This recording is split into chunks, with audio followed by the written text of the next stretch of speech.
एक बार की बात है कि जनकपुर नाम का एक गांव था,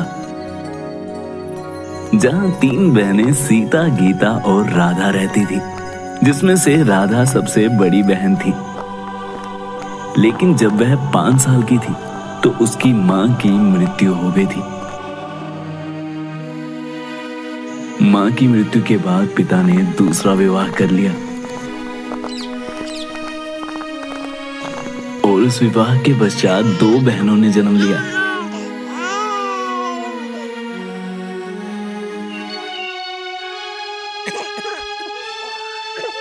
जिसका नाम सीता और गीता रखा गया। बचपन में वो तीनों बहनें आपस में ही मिलजुल कर रहती थी, लेकिन जैसे जैसे सीता और गीता बड़ी हुई, दोनों के व्यवहार में परिवर्तन होने लगा। वह राधा को अपनी सौतेली बहन समझने लगी। जैसा उनकी माँ राधा के साथ व्यवहार करती थी, वे दोनों बहनें भी वैसा ही करने लगी। अरे सुनो राधा, क्या कर रही हो? इधर आओ कामचोर। हाँ बोलो सीता, क्या हुआ? यह कपड़े रखे हुए हैं, इन्हें कौन धोएगा? तुम्हारी माँ? नहीं सीता, तुम चिंता मत करो, मैं इन कपड़ों को धो दूंगी। तो अब तक धोए क्यों नहीं? तभी वहाँ सबसे छोटी बहन गीता आती है और सीता से बोलती है, दीदी ये क्यों धोएगी कपड़े? ये तो ठहरी महारानी। गीता ऐसे मत बोलो, मैं सारे कपड़े धो दूंगी। इतना कहकर राधा कपड़े धोने चलेगी।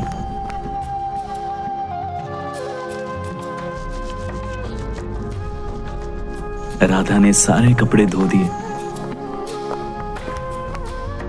और वह थक हार कर बैठ गई थी। तभी वहां उसकी सौतेली माँ आई और बोली, क्या सोची रे तू? बस कपड़े धोने से तेरा काम खत्म हो गया क्या? चल उठ, बर्तन धो। बर्तन क्या तेरा बाप धोएगा? नहीं माँ, नहीं अभी धोती हूँ। तो अब तक धोया क्यों नहीं? मेरे बोलने का इंतजार कर रही थी। नहीं माँ, नहीं। यह कहकर राधा बर्तन धोने चलेगी। राधा बर्तन धो ही रही थी कि उसके हाथ से एक कप नीचे जमीन पर गिरकर टूट गया। तभी सौतेली माँ वहां पहुंची और बोली, अरे वाह महारानी, तुम्हें तो मैंने बर्तन धोने के लिए बोला था, लेकिन तू तो इन्हें तोड़ने पर लगी हुई है। नहीं माँ, वह मैंने जानबूझकर नहीं तोड़ा। एक तो बर्तन तोड़ती है और ऊपर से मुझसे जबान लड़ाती है। इतना कहकर वो राधा को मारने लगती है। नहीं, रहने दीजिए, मत मारिए। नुकसान किया है तो पिटाई खाएगी नहीं। तभी वहां दोनों बहनें पहुंचती हैं। क्या हुआ माँ? कुछ नहीं, देखो महारानी ने बर्तन तोड़ दिए हैं। अरे माँ, ऐसे मारने से कुछ नहीं होगा, इसे अंधेरे से डर लगता है ना, इसको कमरे में बंद कर दीजिए। नहीं सीता, ऐसा मत कहो। राधा ने बहुत कहा, लेकिन सीता और उसकी माँ नहीं मानी और उसे कमरे में बंद कर दिया। राधा कमरे में अंधेरा होने की वजह से रोने लगी। राधा रो ही रही थी कि तभी उसे एक आवाज सुनाई देती है, राधा, राधा। कौन कौन कौन है वहाँ? सामने आओ। राधा की आवाज सुनकर एक बूढ़ी औरत उसके सामने आ खड़ी होती है। क्या हुआ राधा, मेरी प्यारी बच्ची, तुम क्यों रो रही हो? आप कौन हैं और यहाँ क्यों आई हैं? राधा, मैं एक मददगार बूढ़ी औरत हूँ और मैंने तुम्हें रोते हुए देखा। मुझे पता है तुम बहुत तकलीफ में हो, इसलिए मैं तुम्हारी मदद करने आई हूँ। बताओ तुम्हें क्या परेशानी है? हे बूढ़ी माँ, मेरी समस्या बस इतनी सी है। जब मेरी माँ जीवित थी, वह मुझे बहुत प्यार करती थी और उनकी मृत्यु के बाद मेरे साथ मेरी सौतेली माँ के द्वारा बहुत ही बुरा बर्ताव किया जाता है और मुझसे घर का सारा काम भी करवाया जाता है। तो बताओ मेरी बच्ची, मैं क्या करूं? आप बस इतना कीजिए कि जो मेरी सौतेली माँ है, वह मुझसे अच्छा व्यवहार करें तथा मुझे घर का काम न करवाएं और मुझे पढ़ने दें। मैं भी अपनी जिंदगी खुशहाली से जीना चाहती हूँ। ठीक है, मैं तुम्हें एक जादुई बीज दे रही हूँ जो कि जल्द ही एक पौधे के रूप में बदल जाएगा। और इसकी खास बात ये है कि जब तुम इस पौधे के आगे खड़े होकर अपनी समस्या इसे बताओगी, यह पौधा उस समस्या का समाधान कर देगा। इतना कहकर बूढ़ी औरत अदृश्य हो जाती है। चलो मैं इस बीज को लगा देती हूँ।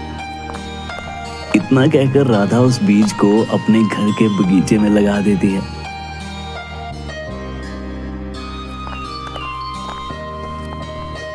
बीज 6-7 दिनों में पौधे का रूप ले लेता है। फिर एक दिन उसकी सौतेली माँ उसे घर का काम करने के लिए बोलती है। कहाँ गई कामचोर? सारे बर्तन साफ करने को पड़े हैं। राधा, अरे ओ राधा! माँ बुला रही है। तभी उसे उस जादुई पौधे की याद आती है। आज पौधे से मांग कर देखती हूँ मदद। यह कहकर वह बगीचे में पौधे के पास चली जाती है। पौधे के पास जाते ही पौधे में से आवाज आती है। क्या हुआ राधा, तुम्हें क्या समस्या है? क्या आप सुनर देख सकते हैं? हाँ प्यारी राधा। हे प्यारे पौधे, मेरी माँ ने मुझसे घर का काम करने को कहा है। उसे करने में मेरी मदद कीजिए। बिल्कुल, मैं तुम्हारी मदद अवश्य करूँगा, क्योंकि मददगार बूढ़ी औरत ने मुझे तुम्हारी मदद के लिए ही बनाया है। इतना कहकर पौधा घर के सारे काम जैसे बर्तन धोना, कपड़े धोना, झाड़ू लगाना इत्यादि सारे कामों को पूरा कर देता है। धन्यवाद पौधे, मेरी मदद करने के लिए बहुत बहुत धन्यवाद। अब मैं पूरे दिन घर के कामों में ना उलझकर पढ़ाई भी कर सकूंगी। और इस तरह जादुई बूढ़ी औरत के द्वारा दिया गया पौधा हमेशा राधा की मदद कर देता है और राधा घर के कामों को करने की बजाय पढ़ाई करने लगी। ये सब देखकर उसकी दोनों बहनें उससे जलने लगी और उसे परेशान करने के लिए वो दोनों तरह तरह के तरीके ढूंढने लगे। कभी वो उससे अपने पैर दबाती तो कभी वो उससे घर के सारे काम करवाती, लेकिन फिर भी राधा परेशान नहीं होती और जादुई पौधे की मदद से सारा काम आसानी से कर लेती। एक दिन गीता, इस राधा का कुछ तो करना होगा। ये तो अपना सारा काम फटाफट कर लेती है। हम इसे इतना परेशान करने की कोशिश करते हैं, लेकिन ये तो साफ बचकर निकल जाती है। हाँ सीता, पता नहीं ये सारा काम कैसे कर लेती है और पढ़ाई भी कर लेती है।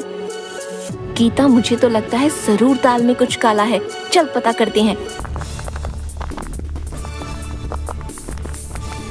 दोनों बहनें राधा पर नजर रखने लगती हैं और एक दिन वो राधा को उस पौधे से बात करते हुए देख लेती है। देखा गीता, मैं ना कहती थी जरूर दाल में कुछ काला है। हाँ सीता, तो बिल्कुल सही कह रही है। गीता, क्यों ना हम इस पौधे को जड़ से ही काट दें? हाँ सीता, तो सही कह रही है। चल चल इस पौधे को काट ही देते हैं। दोनों बहनें मिलकर उस पौधे को काटने के लिए जैसे ही उस पौधे को हाथ लगाती हैं, तो उसी समय उन्हें बहुत जोर से करंट लगता है। फिर दोबारा उस पौधे को हाथ लगाती हैं, तो उन्हें और तेज का झटका लगता है और वो दूर जाकर गिरती हैं। बचाओ बचाओ बचाओ बचाओ, कोई तो हमें बचाओ। चिल्लाने की आवाज सुनकर राधा बाहर आती है और देखती है कि उसकी दोनों बहनें चिल्ला रही हैं। बचाओ बचाओ, कोई तो हमें बचाओ। तुम परेशान मत हो, मैं अभी सब ठीक कर दूंगी। ऐ जादुई पौधे, तुम मेरी बहनों को क्यों ऐसे परेशान कर रहे हो?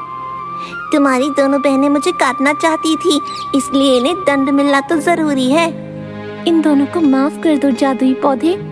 तुम सोच लो तुम्हें क्या चाहिए, मैं या ये दोनों? अगर तुमने इन दोनों को चुना तो मैं हमेशा के लिए तुम्हें छोड़कर चला जाऊंगा। जादुई पौधे, इन्हें अपनी गलती सुधारने का एक मौका मिलना चाहिए, इसलिए तुम इन दोनों को छोड़ दो। राधा की ये बात सुनकर जादुई पौधा उन दोनों को छोड़ देता है और उन दोनों को भी उनकी गलती का एहसास होता है और दोनों राधा से माफी मांगती हैं और मिलजुल कर रहने लगती हैं। इसके बाद सीता और गीता ने अपनी माँ को भी सारी बात बताई और उस दिन के बाद सारा परिवार खुशी से एक साथ रहने लगा।